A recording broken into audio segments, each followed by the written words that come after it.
so what's up? So today, actually si Gabi, ng ADV natin, is due for change oil na. Yeah, so sinakto ko 1,000. Sorry, medyo madumi, umulan kasi. So hindi ko pa siya nadadala sa kasa, itong first change oil niya. According sa manual, 1K. Tapos ito yung mga gagamitin natin na oil. So liquid moly gen. Tapos itong medyo nagka-trending nano moly.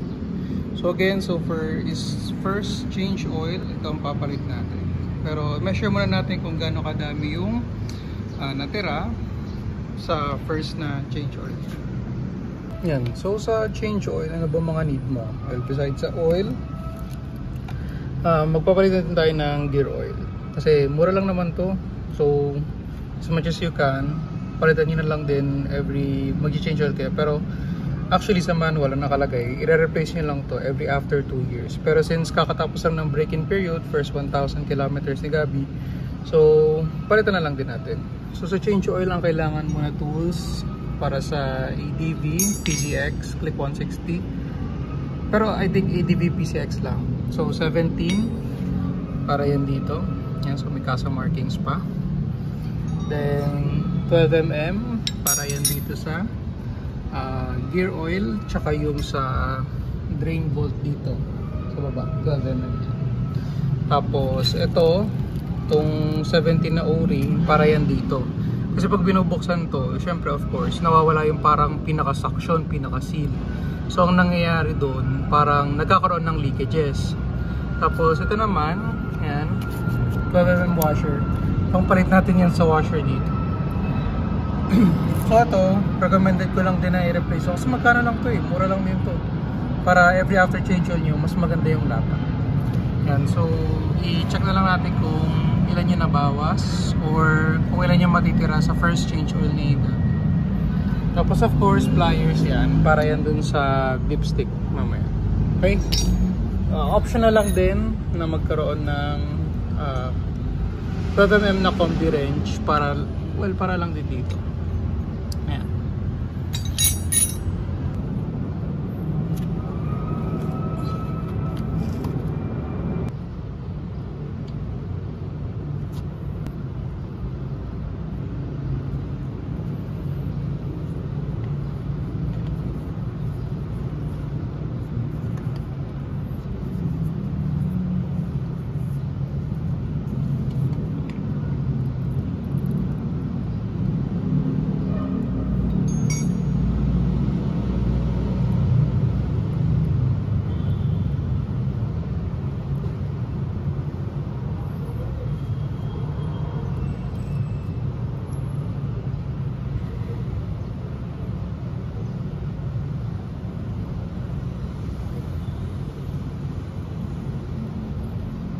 Ayan.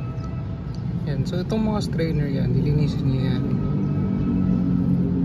Tapos ito yung sa may o-ring. Yan, papalitan natin yan mamaya. Much better kung may engine degreaser kayo para lang mas thoroughly nakiklean. Pero kung wala naman, okay lang. So it's good to know na walang mga metal shavings kasi talagang nabibi siya nung tawag dito, binibreak-in ko. Talagang hindi ako nagbababad ng high RPM. Well, from time to time pumipiga pero hindi ganun prolonged. Ayan. So mamaya measure natin kung ano to. And so after 1,000 km, ito lang gawin natin reference. So roughly mga nasa 850 or 800 something lang yung nakuha natin. Napagpalitan na natin. So, lagi yan dito. So, sun tight muna natin na ibalik. Then ito namang sa engine strain. Yan. So lagyan mo natin ng o-ring. Lagyan natin. Tapos sa pagbalik, ito spring, tapos yung orientation ng strainer ganito. Ayan. Tapos babalik na natin siya.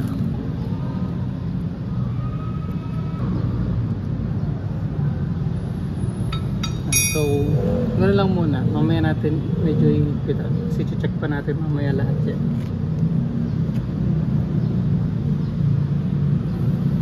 So, focus muna ha. At malinis. Then, sa gear oil, ang kailangan natin ay 12 mm. 12 mm. Mas prefer ko lang lagi talaga na socket wrenches kasi less likely makabilog. So, ang open niya counterclockwise. So, itong used on washer. Importante ang mga washer para salyado talaga sila.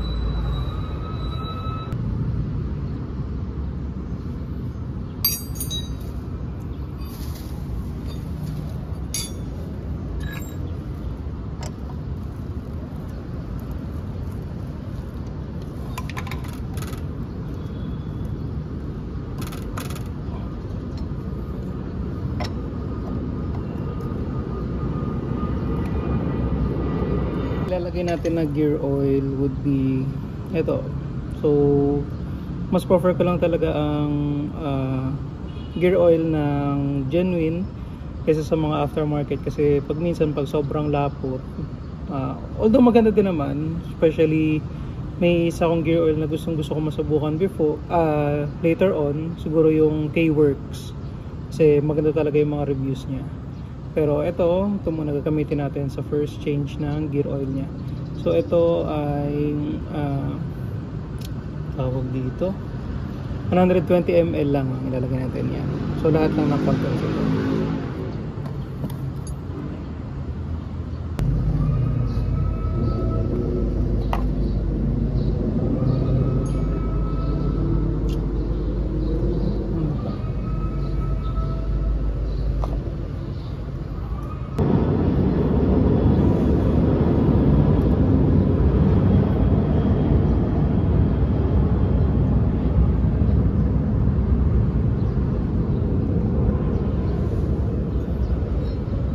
Again, tamang tightness lang, sobrang higpit, check lang. Ayan.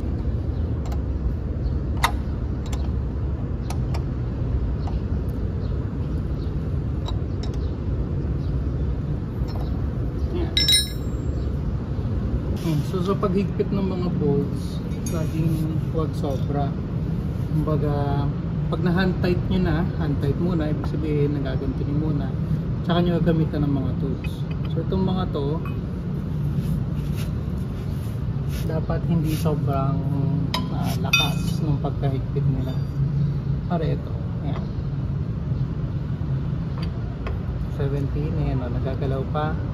Pero pag i-tight nyo na, enough tightness lang, huwag yung sobra. Hindi, yung tipong hindi nyo lang siya ma-unlock ng kamay nyo. So for checking, yan, higpit na yan. Ito wag nyo tong i-impact wrench, wag nyo din sa sobrahan ng torque, enough lang. Tapos yung sa baba naman, yung 12, pa-clockwise na po. So ito kasing mga to, importante yan na nalalock kasi possible magkalit, magbukas ng langis.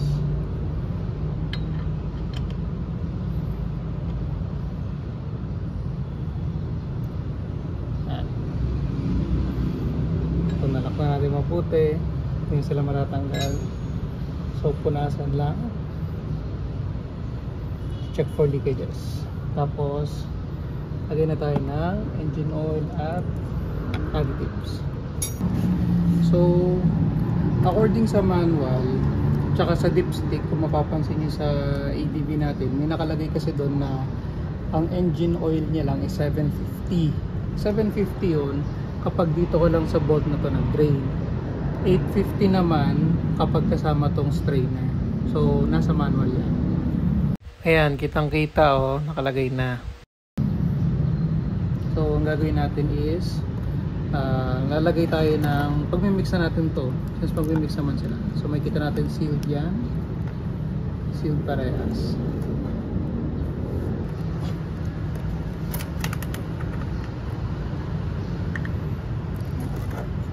ay green power. So green siya. So lalagay tayo ng approximately 800 ml.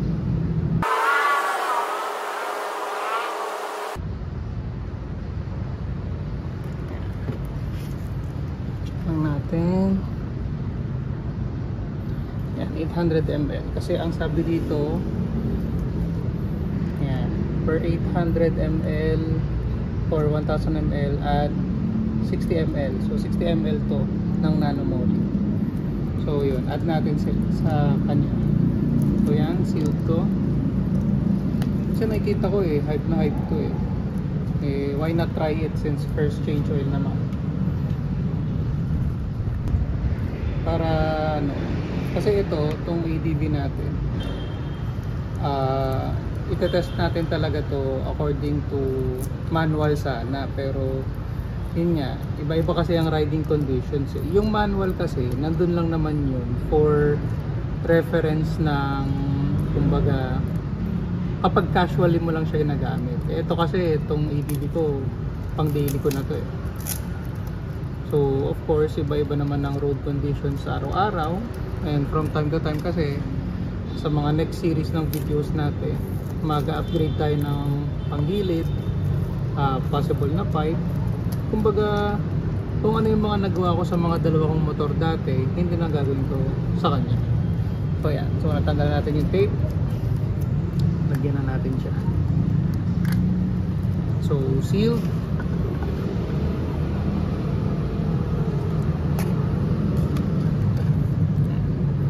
Lagyan natin sa siyang lahat yan.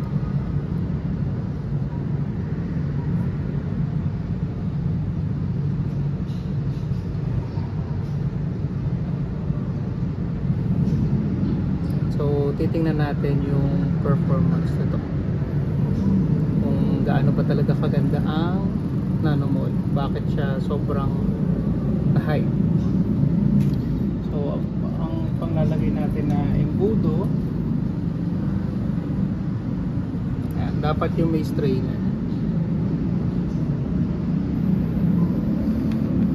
By the way, nabili ko itong Liquimoli Gen sa Motoverse sa 10th of Caloocan.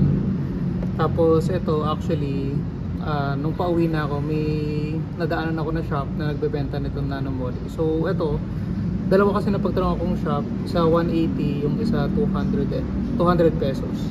Ito naman nasa 775 pesos, if I'm not mistaken. Possible na tumaas, pero depende sa shop. Pero sa Motoverse sa 10th Ave, 775 lang. Ayan.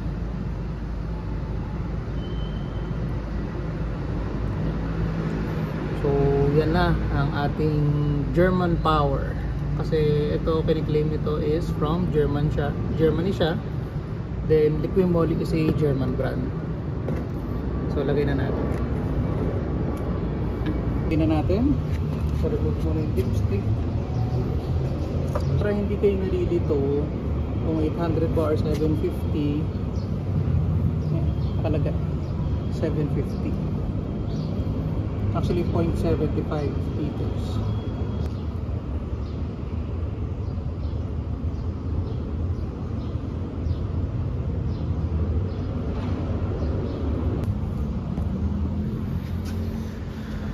Ayan, so mamaya testing natin. Yan lang natin maubos muna yung pinaka pag-drain yan, sa pinaka pag-load pala. So mamaya testing natin kung mag-improve pa.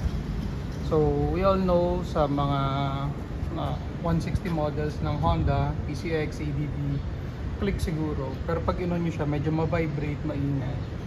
Mamaya kasi sa akin, ma-vibrate tayo dito sa plate holder. So may maririnig kayo ganyan. Pero since ako kasi, matagal ko naman nang naggamit yung ADV ko, naka 1,000 kilometers na.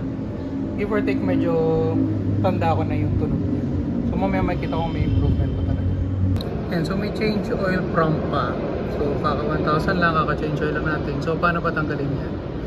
So lagay nyo muna dito yung switch sa on. Yan. So naka-off siya. Tapos pipinutin nyo itong sabay. And so habang nandun siya sa ignition, tapos sabay ito. Yan. Tapos on natin yung ignition. Yan. So pindutin lang natin to. Yan.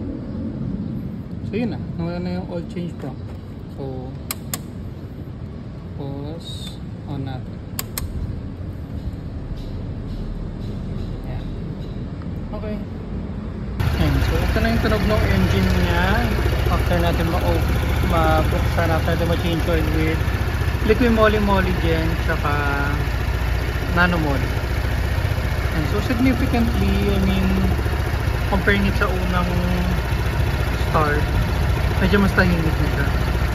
So narinig niyo na medyo maingay, of course, yung CVT yan kasi wala yung cover katulad ng mga sa Yamaha, sa Max, Aerox. Pero ito yung sa engine niya.